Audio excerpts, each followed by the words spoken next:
All right, get ready to dive into something pretty amazing. Today we're talking collective intelligence. You ever notice how when a team really clicks, you can achieve something so much bigger than you could have imagined, just on your own? It really is fascinating. We're moving past that old idea that it's all about lone geniuses having these eureka moments. The research we're looking at today says it's more about how we interact and work together, even in those everyday groups we're all part of. And that's what this deep dive is all about. We're really picking apart this research report called Group Coordination Catalyzes Individual and Cultural Intelligence to see how collaboration actually makes us smarter. I mean, think about it, building a skyscraper, curing a disease, even landing on the moon. None of that happens with just one brain working alone. Exactly. A lot of past research basically tries to take what happens in one mind and just like multiply it to explain those big achievements. But It's like trying to figure out a whole recipe by just looking at one ingredient. You're totally missing the bigger picture. yeah, you're missing the mixing, the baking, how everything comes together.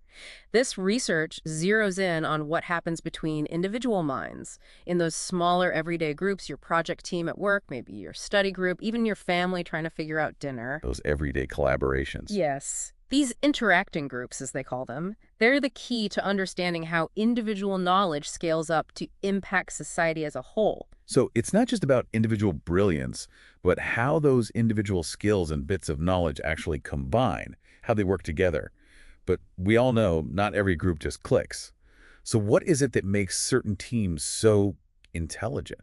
Now, that is the question, isn't it?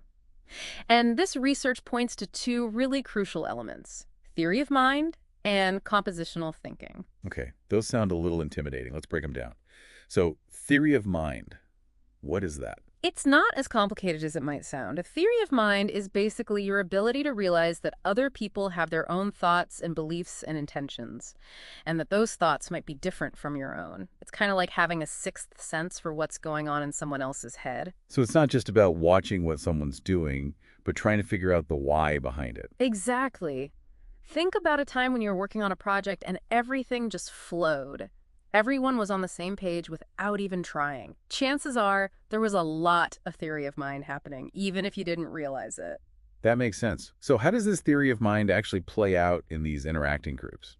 Okay, so imagine a busy kitchen. Maybe you and some friends are trying to cook a meal together. There's a lot going on, right? Multiple dishes, everyone's running around. But with a good dose of theory of mind, you can kind of anticipate. Like you're chopping vegetables, and you can almost sense your friend over there thinking, okay, it's probably time for me to start boiling the water for the pasta now. Instead of everybody bumping into each other. Exactly. Theory of mind lets groups naturally fall into those roles without having to spell out every single step. And they actually tested this using a video game called Overcooked, which is all about coordinating in this crazy kitchen. The teams with better theory of mind were way better at keeping up with all the orders and not burning the virtual food. Okay, so that's theory of mind, like being socially smart, not just book smart. But what about that other ingredient you mentioned, compositional thinking? Now that one sounds even more complex. Again, it's something we all do without even thinking about it. Think about that aha moment when you combine two ideas that seem totally unrelated, and suddenly you have a solution. That's your brain doing compositional thinking. We humans are amazing at taking information, breaking it down, almost like building blocks. Mental Legos. Yes, and then recombining those pieces in new and creative ways. You take apart one creation and use those same blocks to build something totally new. That's compositional thinking. And the really cool part is this isn't just happening in a vacuum, you know? Our culture actually plays a huge role, giving us even more of those mental Legos to work with. So we're going from kitchens and brainstorms to this bigger picture of culture. But how do they define culture in this research? It seems like one of those words that means something different to everyone. You're right, culture can be kind of a vague term. But here, they're not just talking about all the stuff we know as a society, like it's some big collection of facts. It's more about the tools and systems that come about from how we interact in groups. Okay, so less about the what, more about the ARW, how we actually use and share all that knowledge together. What are some examples of these cultural tools at work? Well, one powerful example is language itself. It might seem obvious, but think about everything that language lets us do. We can communicate these incredibly complex ideas, build on each other's thoughts, even coordinate actions super quickly. We're not starting from scratch every time we have a conversation. Exactly. There was this one study where people had to build towers together. One person had instructions, the other person was the builder. At first, they used really basic language like, put the blue block on top of the red one. Like, yeah, I've done those kinds of exercises. It's harder than it sounds. Right. But they found people very quickly shifted to more abstract language, make an arch shape, or build something that looks like a skinny L. So they were creating this shared vocabulary, almost like shortcuts to make things more efficient. Exactly. And this is where that compositional thinking really takes off, right? Language gives us the building blocks to share those complex ideas in an instant and then remix them into something new. So it's like language packages up these complicated concepts so we can transmit them easily, which is key for knowing who's good at what A and D for coming up with those new combinations. Are there other examples of these tools, these cultural tools we're talking about? Think about how societies organize expertise. You personally don't have to be a master of every skill. You just have to know who to go to. It's that old saying, it takes a village. We rely on this whole web of specialized knowledge. And culture shapes how we tap into that web.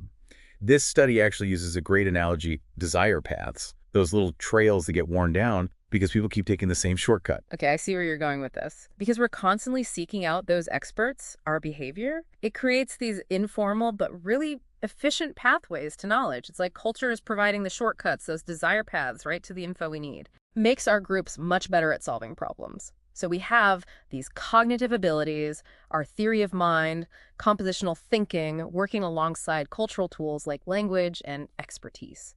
It's a pretty powerful combo. Like a perfectly tuned orchestra, all these different instruments working in harmony. But it gets even more complex, right? It's not just a wing-way street. You're right. The paper emphasizes that. It's this constant feedback loop. Okay, break that down for me. What exactly does a feedback loop mean in this context? It's actually a double feedback loop. So the first one is between our individual skills and how well our groups function. Like if we have good theory of mind, it makes the group smarter as a whole. Makes sense. But then those group experiences we have, they actually come back and refine our individual thinking even more. So it's a two-way street. The individual and the group, they're both pushing each other to be better.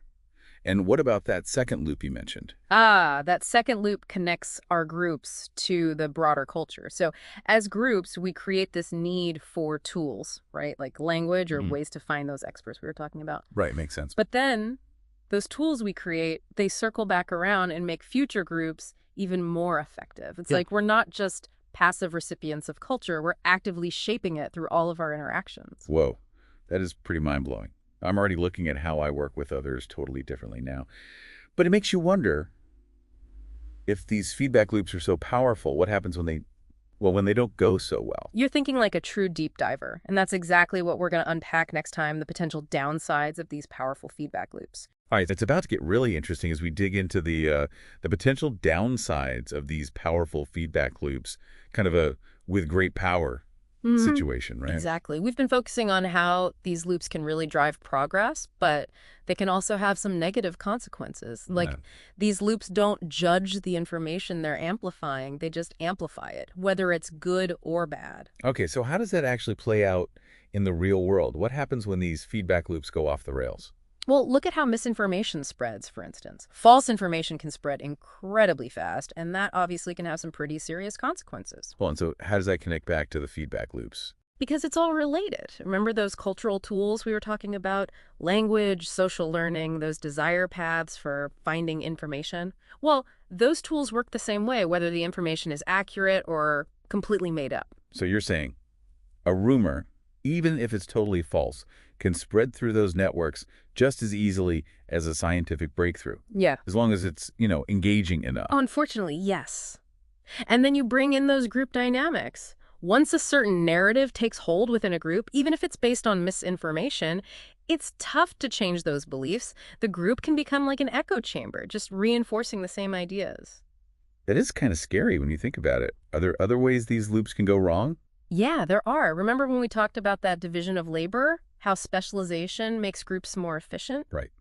Well, that very same thing can also lead to inequalities, even hierarchies. So the same system that allows like a brilliant surgeon to save lives could also lead to some people having way more power and resources. Exactly. And once those inequalities are there, those cultural feedback loops we talked about can actually make them even stronger. Social norms, institutions, even the language we use can end up reinforcing those power structures. Wow. So it's like these loops, they gain momentum. They can be amazing for progress, but once they're moving in a certain direction, it takes a lot of effort to steer them in a different direction. That's a great way to put it. And that leads us to the big question this research leaves us with, which is how can we use these powerful loops for good while also being really aware of their potential to go, well, a little haywire? It's a big question. It's a little intimidating, but I think this deep dive has given us a much better framework for understanding how these things work. I think so too. The important thing to remember is these loops aren't some mysterious force we have no control over. We're shaping them every day by the choices we make, how we interact in groups, and the cultural systems we build. So it's on us to be aware of these loops, to think critically about the information we encounter, what we share, and to really work towards making things more equitable. Well said. It's about understanding these processes so we can try to nudge them in a direction that benefits everyone. And that's a challenge, but we're all in it together, right? A challenge that requires all of us to think critically and commit to making the world a better place. That's something for all of us to really consider. Absolutely. And thank you for joining us as we dove deep into the fascinating world of collective intelligence. And until next time, keep those brains buzzing and those collaborations flowing.